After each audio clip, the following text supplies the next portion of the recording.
এবার মহাকাশ গবেষণায় শত্রুর চেয়ে এগিয়ে গেল ইরান। উন্নত প্রযুক্তির স্যাটেলাইট উন্মোচন করল খামেনির দেশ। উন্নত প্রযুক্তির কাউসার-1 স্যাটেলাইট সফলভাবে উন্মোচন করেছে ইরান। গত 30 আগস্ট রাজধানী তেহরানে স্যাটেলাইটটির আনুষ্ঠানিক উদ্বোধন করা হয়। এ সময় উপস্থিত ছিলেন ইরানের উপমন্ত্রী ও দেশটির মহাকাশ সংস্থার প্রধান হাসান সালারিয়ে। ইরানের সংবাদ মাধ্যম মেহের নিউজ জানায়, কাউসার-1 এর সংস্করণটি পূর্ববর্তী মডেলের চেয়ে অনেক বেশি উন্নত এবং বহুমুখী। সালারিয়ে জানিয়েছেন, আগামী কয়েক মাসের মধ্যেই কাউসারের দ্বিতীয় সংস্করণ কক্ষপথে পাঠানো হবে, যা পুরোপুরি দেশীয়ভাবে তৈরি। এর আগে গত বছর কাউসার-1 ও হুদুদ নামের দুটি স্যাটেলাইট রাশিয়ার সুয়েজ লঞ্চারের মাধ্যমে সফলভাবে মহাকাশে পাঠানো হয়েছিল।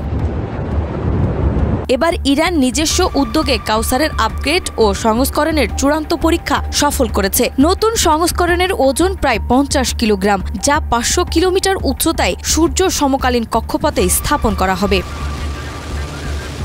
নতুন কাউসার স্যাটেলাইটে একসঙ্গে ব্যবহার করা যাবে remote sensing, internet of things, নির্ভুল কৃষি, পরিবেশ পর্যবেক্ষণ ও ম্যাপিং এর মতো ক্ষেত্রে। এভাবেই উপগ্রহটি শুধু মহাকাশ গবেষণায় নয়, বাস্তব জীবনেও নানা খাতে কার্যকর ভূমিকা রাখবে।